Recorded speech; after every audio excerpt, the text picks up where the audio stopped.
जो लोग मेरे चैनल पर नए हैं या फिर मेरा ये वीडियो किसी और सोशल मीडिया प्लेटफॉर्म पर देख रहे हैं, वो मेरा YouTube channel political Tamasha with doctor Arshi को सब्सक्राइब करके वहां पे लगी बेल आइकॉन को जरूर दबा दें, ताकि आपको हमारे आने वाले हर वीडियो की अपडेट्स एकदम टाइम पर मिलती रहे।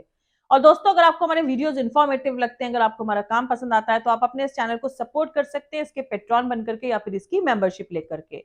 पेट्रॉन बनने का लिंक मैंने इसी वीडियो के डिस्क्रिप्शन में डाल दिया है, जिस पर क्लिक करके आप अपने इस चैनल के पेट्रॉन बन सकते हैं।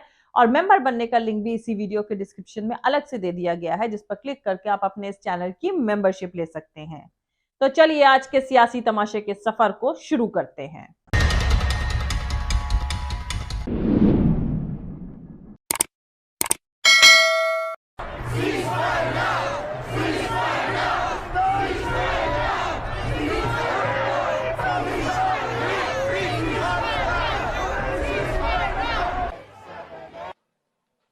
Been a senseless and a deliberate slaughter, a genocide in every meaning of the word, on everything and everyone in Gaza. Make no mistake about it. It has literally ripped families apart, destroyed entire cities, shattered everyone to their core, and left the survivors with nothing to go back to. And it is happening on our dime. President Biden can easily put a stop to this genocide to the Palestinian people. He can easily pick up the phone and call Israel to stop this madness, stop the genocide of the Palestinian people. No more. No more of our tax-paying dollars to bomb our homes, kill our families, torture, and ethnically cleanse our people. No more. इधर Britain Bharat को दोस्ती का झांसा देता है, उधर पाकिस्तान में Britain के एम्बेसडर और ब्रिटिश फॉरेन मिनिस्ट्री के एक ऑफिसर पाकिस्तान एडमिनिस्ट्रेटेड कश्मीर के मीरपुर जाकर लोकल ऑफिसर्स, कारोबारियों और लोगों से मिलते हैं। हालांकि भारत ने अपनी नाराजगी और डेप्रिकेशन जता दिया है, पर ब्रिटेन की तरफ भारत का रिएक्शन ज्यादा सख्त होना चाहिए था, क्योंकि भारत समेत दुनिया के कई इलाकों में अंग्रेजों ने ऐसे ऐसे बखेड़े खड़े कर दिए हैं कि उसका सॉल्यूशन दूर दूर तक नहीं दिखता है। एग्जाम्पल के तौर पर इसराइल और फिलिस्तीन के मसले को देखा जा सकता है। वहीं ब्रिटेन के सबसे करीबी पार्टनर अमेरिका की झांसेबाजी देखें। दोस्तों, इस हेडलाइन पर नजर डालें। इसमें लिखा है कि US resumes Russian oil imports, defy sanctions. इसका मतलब यह है कि पाबंदी करके अमेरिका ने खुद भी पाबंदियों का वायलेशन करते हुए रूस से तेल खरीदना शुरू कर दिया है, और यह खेल अक्टूबर से चल रहा है। ताजा रिपोर्ट तो ऑफिशियल खरीद के बारे में है, पर नवंबर में अमेरिकी मीडिया में खुलासा हुआ था कि अमेरिका पहले भी रूसी तेल खरीदता आया है, क्योंकि पाबंदियों में कहीं कुछ ऐसा करने की गुंजाइश थी। मजे की बात यह भी है कि अमेरिका ने पिछले दाम से ज्यादा पैसे देकर यह तेल खरीदा है। इस बात के भी पुख्ता सबूत मौजूद हैं कि अमेरिका यह तेल ज्यादा मुनाफे पर यूरोप में बेच रहा है। फ्रांस के प्रेसिडेंट ने तो अमेरिका और नॉर्वे को एक बार यह भी कह दिया था कि ज्यादा दाम पर तेल बेचना दोस्ती निभाना नहीं होता है। यह भी दिलचस्प है कि दो बड़े एशियाई मुल्कों की कंपनियों ने सस्ते में रूसी तेल खरीद करके मुनाफे में यूरोप को बेचा है। रेजिंग 20s के अलग अलग रंग हैं, और अभी तो इसका 5वां साल शुरू ही हुआ है। जियोपॉलिटिक्स से बड़ा थ्रिलर इस वक्त कुछ और नहीं है, और इसी जियोपॉलिटिक्स से जुड़ा है forever Wars of US war machine.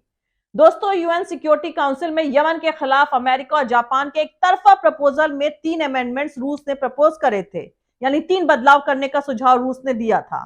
चीन, अल्जेरिया और मोजाम्बिक ने भी प्रपोजल की कमियों को हाईलाइट किया, पर इन बातों पर ध्यान नहीं दिया गया, तो इन देशों ने वोटिंग में हिस्सा नहीं लिया। रूस और चीन अपने वेटो का इस्तेमाल कर सकते थे, पर उन्होंने ऐसा नहीं करके अमेरिका को एक और जंग में उलझने का पैंतरा खेला है। अमेरिकी हुकूमत अभी पूरी तरह से हथियार लॉबी के कंट्रोल में है, जिसके चलते अमेरिका का देश विदेश में भारी नुकसान हो रहा है। ये दुनिया के लिए अच्छी बात है, इसे रूस और चीन समझते हैं। वहीं ब्रिटेन में सुनक सरकार ने यमन पर हमले में अमेरिका का साथ देकर इराक और अफगानिस्तान वाली गलती फिर कर दी है। इसी मसले को लेकर स्कॉटलैंड के फर्स्ट मिनिस्टर ने संसद की बैठक बुलाने की मांग करी है। दूसरी तरफ कहा जा रहा है कि अमेरिका ने तमाम बार ईरानी तेल टैंकरों को लूटा है। अब ईरान ने एक टैंकर पकड़कर पैगाम दे दिया है कि अमेरिका और वेस्ट के पायलटों को बर्दाश्त नहीं करेगा। हूती लड़ाके आज जिन ताकतों का सामना कर रहे हैं उनसे वो दशकों से लड़ते आए हैं। खैर, ट्रंप ने सही कहा था कि बाइडेन के तरफ से तीसरे वर्ल्ड वॉर की शुरुआत करी जा सकती है। वैसे आप लोग को बता दूं कि आज दुनिया के 45 मुल्कों के 120 शहरों में गजा के लोगों के लिए प्रोटेस्ट हो रहा है। ब्रिटेन में फिलिस्तीन के सपोर्ट में लगातार 15वें हफ्ते प्रोटेस्ट किया गया है। इसराइल को पूरी दुनिया में जलील होना पड़ रहा है। पूरी दुनिया में इसराइल मुर्दाबाद के नारे गूंज रहे हैं। वैसे हकीकत यह है कि इसराइल को डीलेजिटिमाइज यानी अवैध बनाने के लिए जितना नुकसान इसराइल ने खुद किया है उससे ज्यादा किसी दूसरे ने नहीं किया है।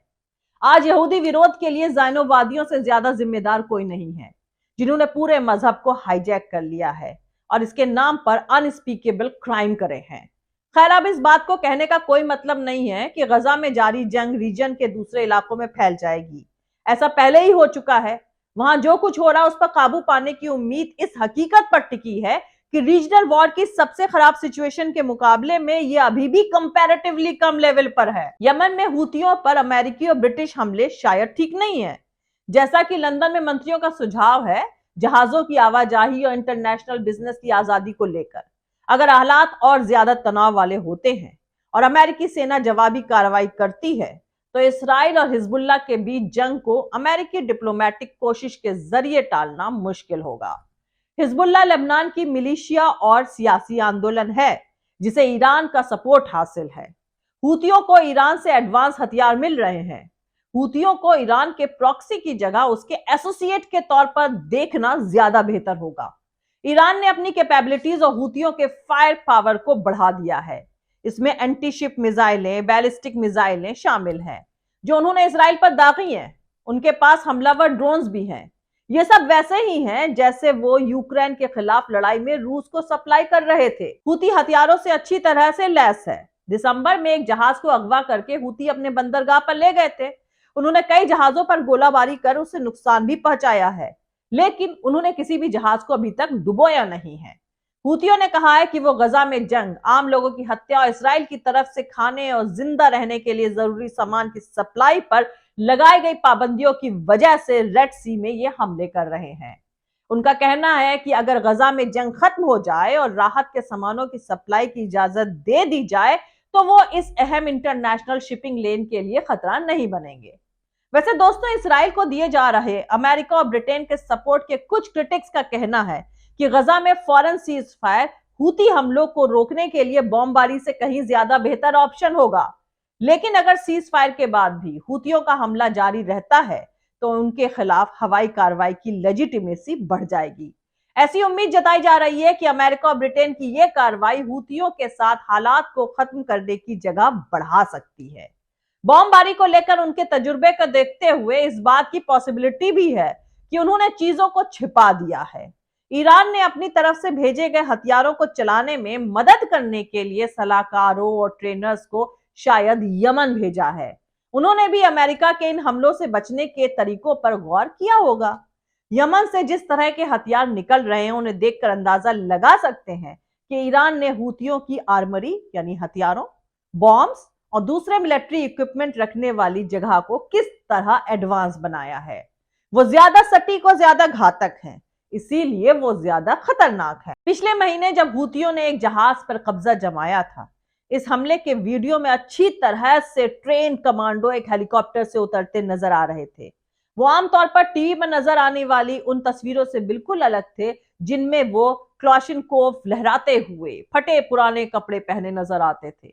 अमेरिका और ब्रिटेन जिस ताकत का इस्तेमाल कर सकते हैं उसका उनसे कोई मुकाबला नहीं है, लेकिन इस तरह की जंग में मुद्दा ये नहीं है।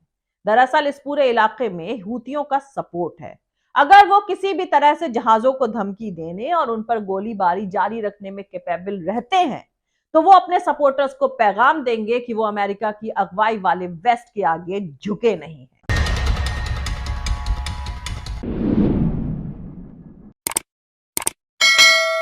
मिलते हैं अगले वीडियो में किसी दूसरे नए सियासी तमाशे के साथ। जय हिंद, सत्यमेव जयते, अल्लाह हाफिज। दोस्तों, हमारा पूरा वीडियो और दूसरे और वीडियोस देखने के लिए हमारा YouTube channel political Tamasha with doctor Arshi को सब्सक्राइब करके वहां पे लगी बेल आइकॉन को जरूर दबा दें ताकि आपको हमारे आने वाले हर वीडियो की अपडेट्स एकदम टाइम पर मिलती रहे। और दोस्तों, अगर आपको हमारे वीडियोस इन्फॉर्मेटिव लगते हैं, अगर आपको हमारा काम पसंद आता है, तो आप अपने इस चैनल को सपोर्ट कर सकते हैं इसके पेट्रॉन बन करके या फिर इसकी मेंबरशिप लेकर के। पेट्रॉन बनने का लिंक मैंने इसी वीडियो के डिस्क्रिप्शन में डाल दिया है, जिस पर क्लिक करके आप पेट्रॉन बन सकते हैं। और मेंबरशिप लेने का लिंक भी इसी वीडियो के डिस्क्रिप्शन में अलग से दे दिया गया है, जिस पर क्लिक करके आप अपने इस चैनल के मेंबर बन सकते हैं। और आप हमें फॉलो भी कर सकते हैं हमारे ट्विटर यानी एक्स, फेसबुक पेज और इंस्टाग्राम पर। थैंक यू, मिलते हैं अगले वीडियो में।